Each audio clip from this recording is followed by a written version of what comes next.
Bienvenue dans ce webinaire Comment s'organiser sans passer 3 jours à procrastiner sur le choix des méthodes et des outils. Alors à qui s'adresse ce webinaire? Eh bien, cette formation s'adresse à tous les managers et professionnels qui n'arrivent pas à réaliser toutes leurs tâches et qui veulent mieux s'organiser pour être plus sereins, tout en créant un énorme impact pour leur équipe et sans perdre 3 jours à lire toutes les méthodes de gestion du temps. Alors, peu importe d'où vous partez, vous pouvez mieux vous organiser dès aujourd'hui.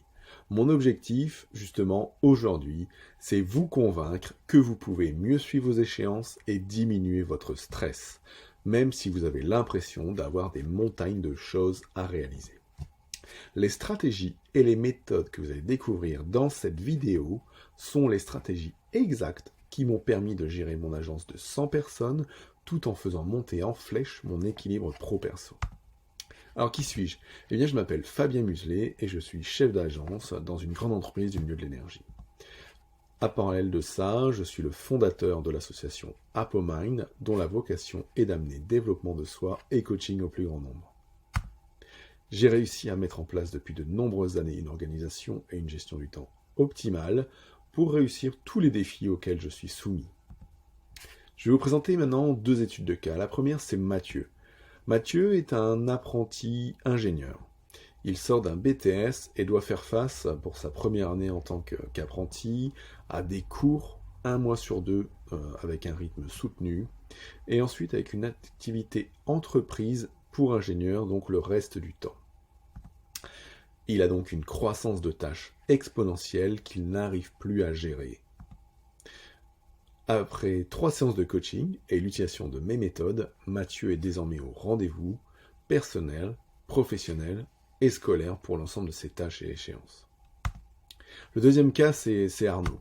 Arnaud était un ingénieur expert dans son domaine, en service d'expertise.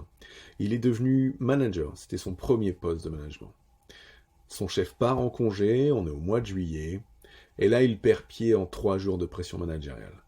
Entre le chef de service qui veut des choses, ses collaborateurs qui lui demandent beaucoup, les autres services qui lui demandent des comptes également, il perd complètement pied. Après 2 séances de coaching, il réussit à commencer à remonter la pente, à s'organiser, puis avec 2 séances complémentaires, il gère enfin le flux des tâches et répond à l'ensemble des sollicitations pour mieux aller. Aujourd'hui, il n'a jamais été aussi facile de s'organiser. La première raison, c'est qu'il y a, en 2020, énormément de livres de développement personnel et de gestion du temps. Vous allez retrouver des grands noms, Franklin Covey, David Allen, Brian Tracy. C'est disponible, c'est sur Amazon ou chez votre libraire, tout est là.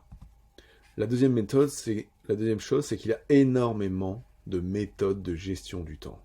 GTD avec David Allen, tout ce qu'on peut sortir avec les 7 habitudes, et même le 8e étude de Franklin Covey, la méthode Eisenhower, bref, il y en a énormément. En parallèle de ça, partout, dans les journaux, sur Internet, des grands noms tels que le Magazine Management, l'Express, Bilan, le New York Times de l'autre côté de l'Atlantique, ont leurs propres articles sur la gestion du temps, comment mieux gérer son temps, aujourd'hui phénomène mondial et problématique pour un grand nombre de personnes. Tout ça, ça veut dire quoi? Ça veut dire que l'information est disponible. La deuxième raison, c'est qu'aujourd'hui, on peut avoir accès instantanément à des formations en ligne, petites, moyennes, ou des grandes formations en taille et en durée. Mais, deuxième raison, c'est qu'on peut désormais aussi avoir du coaching sur la gestion du temps et des priorités. Tout ça fait donc qu'il est aujourd'hui très facile de mieux s'organiser. Et donc la combinaison de l'ensemble de ces éléments fait que c'est le moment parfait pour reprendre le contrôle. Alors pourquoi choisir ApoMind?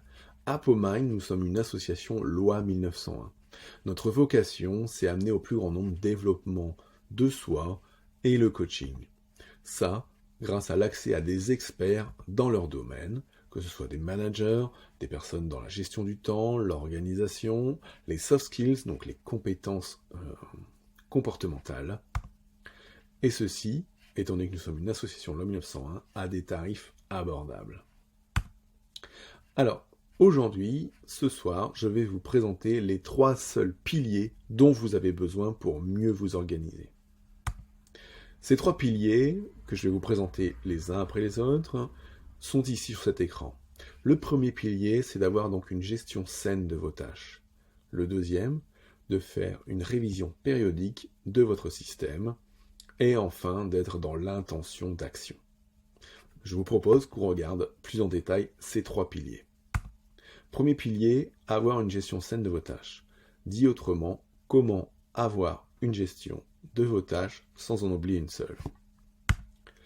Si vous voulez mieux vous organiser, sachez qu'il faut noter toutes vos tâches. C'est primordial et c'est essentiel pour vous. En effet, il y a 2 erreurs fatales liées à ce premier pilier. La première erreur, c'est de ne pas noter ni centraliser toutes vos tâches, d'en avoir partout, dans votre agenda, dans votre logiciel de mail, dans votre logiciel de gestion de tâches, dans vos cahiers, sur votre bureau, à la maison, dans le portefeuille, bref, cette première erreur, ne pas noter ni centraliser toutes vos tâches. La deuxième erreur, pour ne pas avoir une bonne gestion saine de vos tâches, c'est de ne pas noter le but, l'action de la tâche, et donc son résultat. Si on revient sur cette première erreur, ne pas noter ni centraliser toutes vos tâches. Bien souvent, ça vient du fait que vous croyez que votre cerveau va retenir. Vous vous dites, tiens, il faut que je pense à ça. Combien de fois ça vous est arrivé d'oublier ? Deuxième chose, c'est l'effet post-it, dont je parlais juste avant. On en a partout. Des post-it sur l'écran, des post-it dans l'écran avec les applications, des post-it avec des tâches dans le téléphone, des post-it dans le cahier. Bref, vous en avez partout. Et à la fin, c'est l'oubli. Et là, vous n'avez pas confiance en vous, pas confiance en votre système. Et là, c'est le stress. Deuxième erreur dont je vous parlais, ne pas noter l'action. Quel est le but de mes tâches ?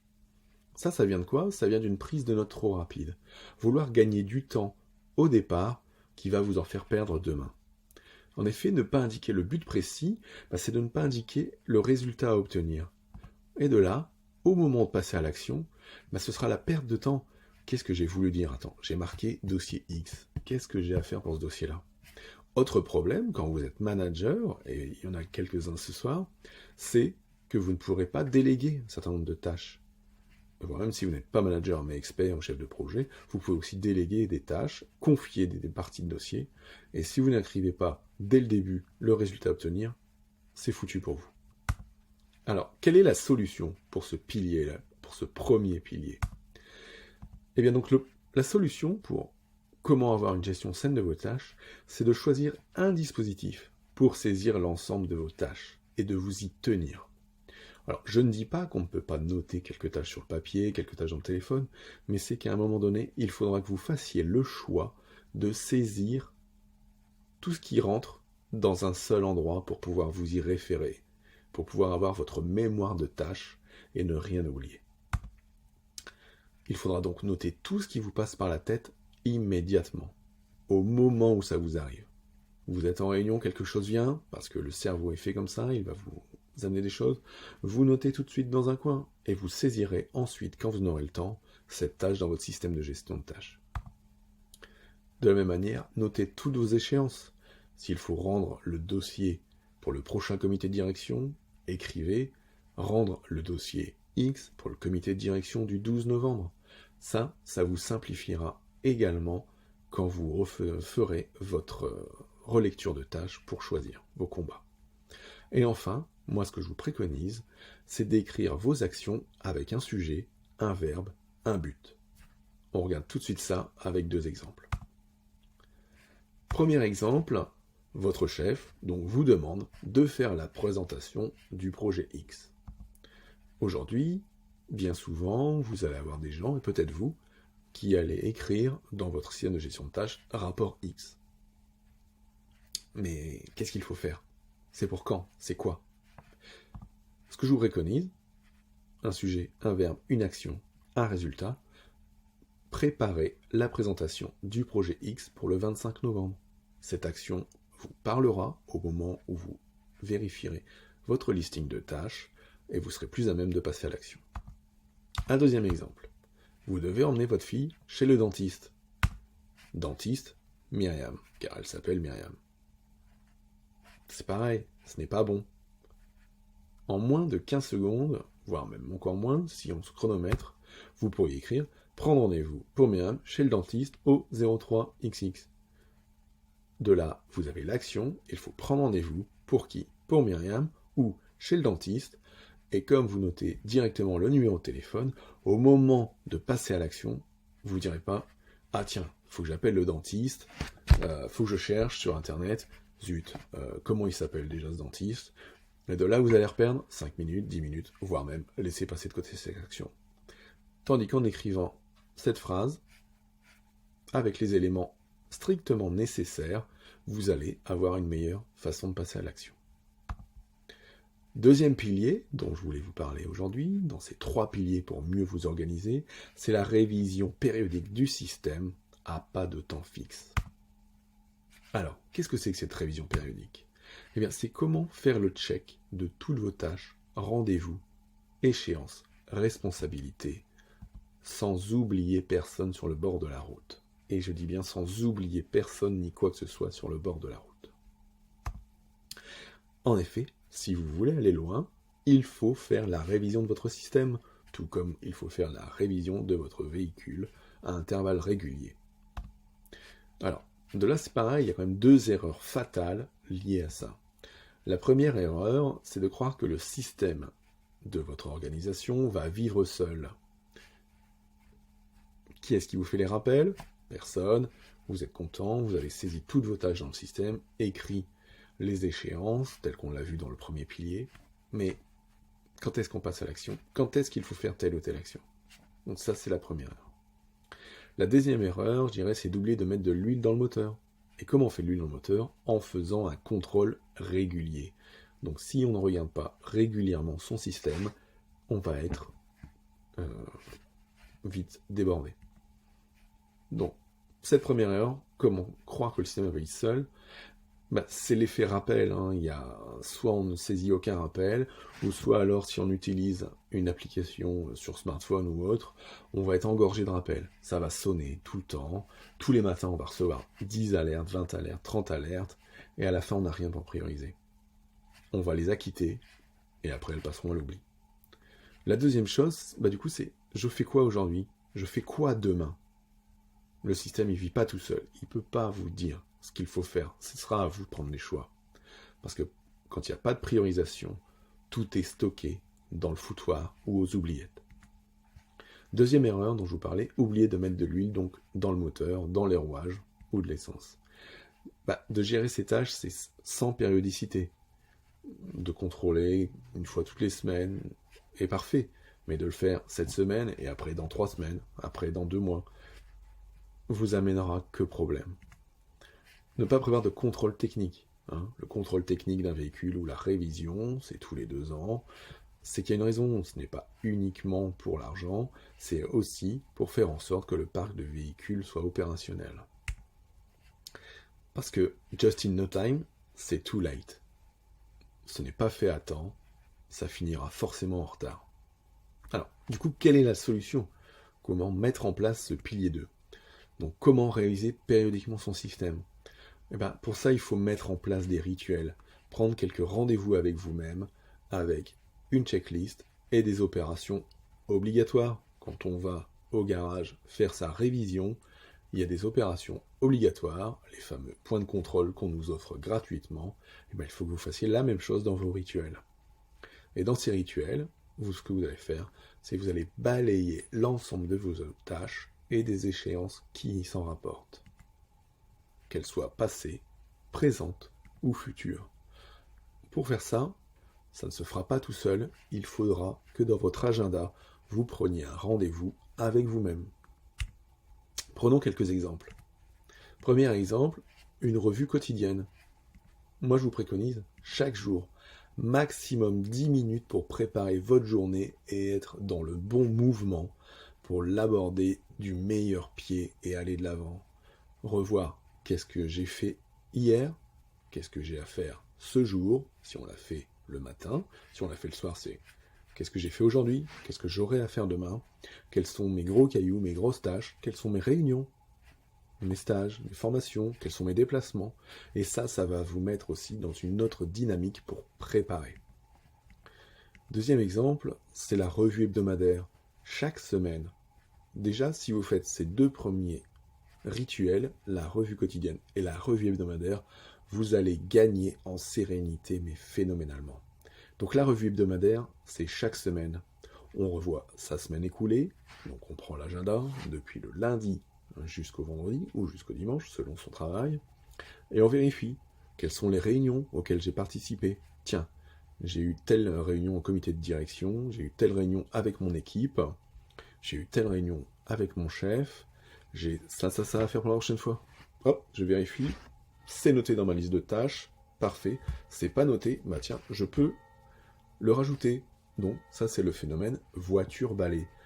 Vérifier tout ce qui s'est passé dans la semaine. Tiens, j'ai vu tel collaborateur, il m'a parlé de ça, je dois lui répondre sur ça. Eh bien, hop, c'est dans mon système, voiture-balai, et si cette action est rapide à faire, qu'est-ce qui m'empêche de la faire tout de suite? Comme le préconise David Allen avec son principe des 2 minutes. Toute chose qui peut être faite en moins de 2 minutes est à faire tout de suite, car sinon, le fait de la noter, de la revoir à intervalles réguliers, prendra plus de temps que de faire véritablement l'action. Deuxième partie, dans cette revue hebdomadaire, eh bien, c'est de checker donc la semaine future. Quelles sont mes échéances la semaine prochaine? Et quand on a ces échéances de la semaine prochaine, on peut peut-être se rappeler qu'on a oublié de noter qu'il fallait préparer le rapport pour le comité de direction. On va voir maintenant le troisième pilier. Parce que pour l'instant, on a parlé de gérer ses tâches, donc de les saisir dans un système centralisé dans lequel on va le capturer, notre tâche, et on va la clarifier en lui donnant un but, un résultat. La deuxième pilier, la révision périodique du système, donc à pas de temps fixe. Et enfin, faut peut-être passer à l'action à un moment donné. Donc l'intention d'action, choisir son combat et être focus. Donc l'intention d'action ou l'intention est passer à l'action. Petit jeu de mots, vous allez comprendre tout de suite pourquoi. C'est comment être dans l'action sans procrastiner. Combien de fois ça vous est arrivé de vous asseoir à votre bureau, de vous dire tiens, je vais commencer tel dossier, sans trop de conviction. Qu'est-ce qui s'est passé? Soit vous y avez passé 3 fois plus de temps, soit vous avez fait autre chose. Et donc si vous voulez accomplir vos tâches, il faut être conscient du chemin. Et être conscient du chemin, c'est quel est l'itinéraire pour aller au bout et combien de temps il me faudra. 2 erreurs fatales à ce pilier 3 qui peuvent vous mettre en erreur.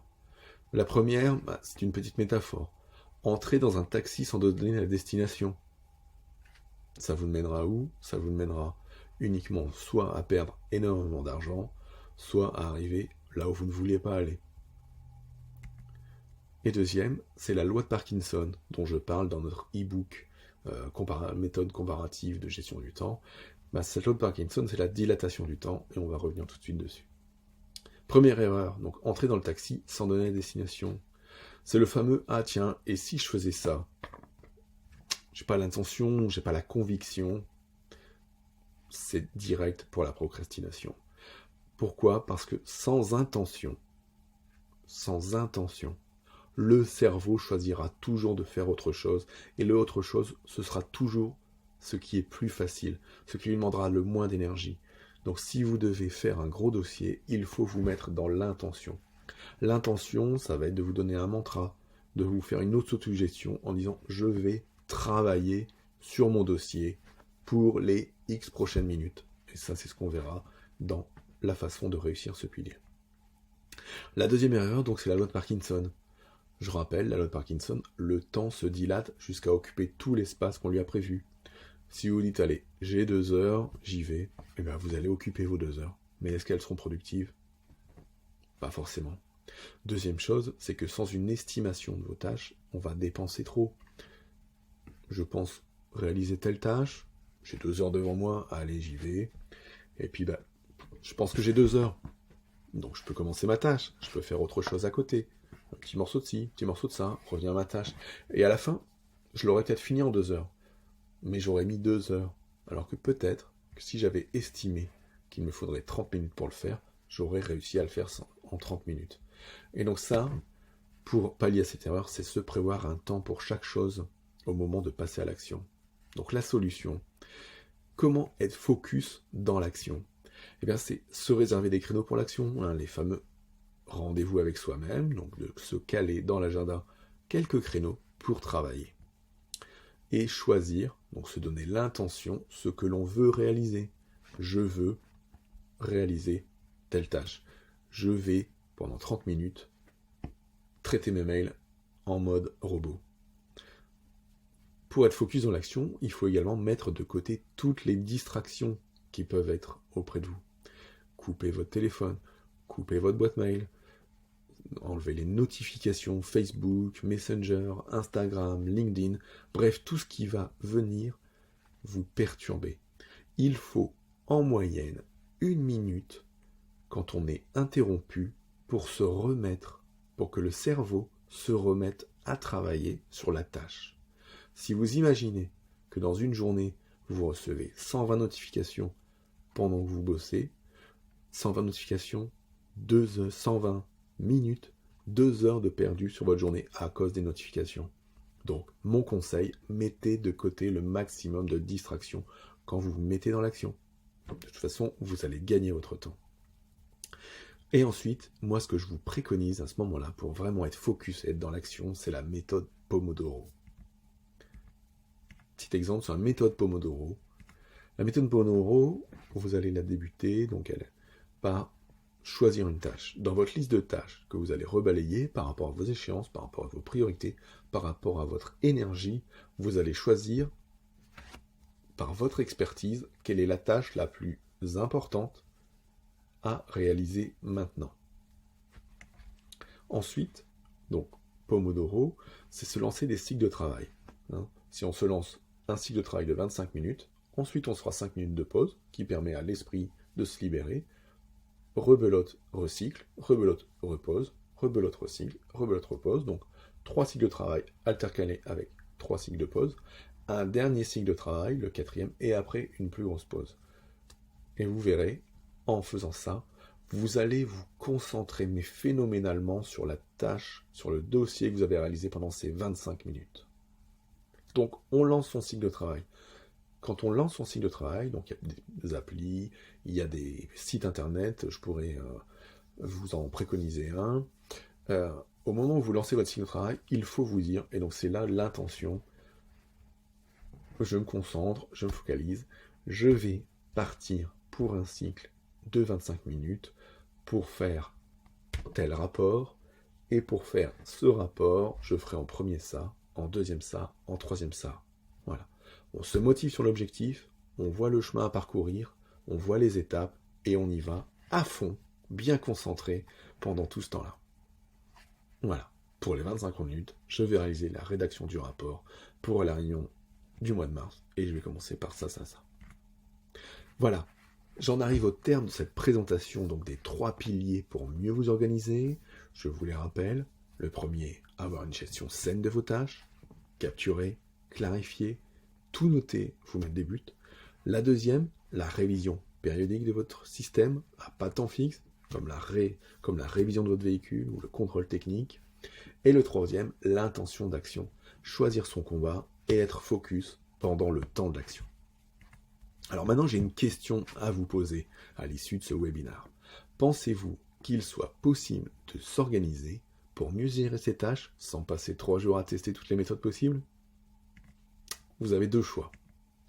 Vous pouvez prendre la voie difficile et essayer d'implémenter ce que j'ai partagé avec vous tout seul. Vous allez y passer du temps, vous allez avoir des résultats, car ces 3 piliers avec les méthodes que je vous ai données vont vous apporter des résultats. Mais vous serez peut-être bloqué un jour. Ou bien, vous pouvez prendre la voie facile et vous faire accompagner par un spécialiste de gestion du temps, que ce soit moi ou un autre coach d'Apomind. Pour ça, je vous ai réservé un cadeau gratuit. Ce cadeau, c'est que j'ai réservé un peu de temps dans mon agenda pendant les prochaines 48 heures pour parler avec vous gratuitement, afin de voir comment vous pouvez mettre en pratique ce que j'ai partagé avec vous aujourd'hui pour mieux vous organiser, être moins stressé et être plus dans l'action. On va donc se parler pendant 30 minutes pour mettre en place un plan d'action précis qui vous permettra de mieux vous organiser et de diminuer votre stress. C'est pas pour tout le monde. Je vous l'ai présenté, le système ApoMind, c'est une association avec des bénévoles, nous avons des emplois à côté, et donc notre temps est compté. Donc si c'est vous, prenez rendez-vous pour votre session stratégique, votre coaching gratuit en allant sur ce lien https://apomind.youcanbookme.com. Et si ce n'est pas vous, ne prenez pas rendez-vous. Essayez de mettre en place les stratégies et on sera à votre écoute le moment venu.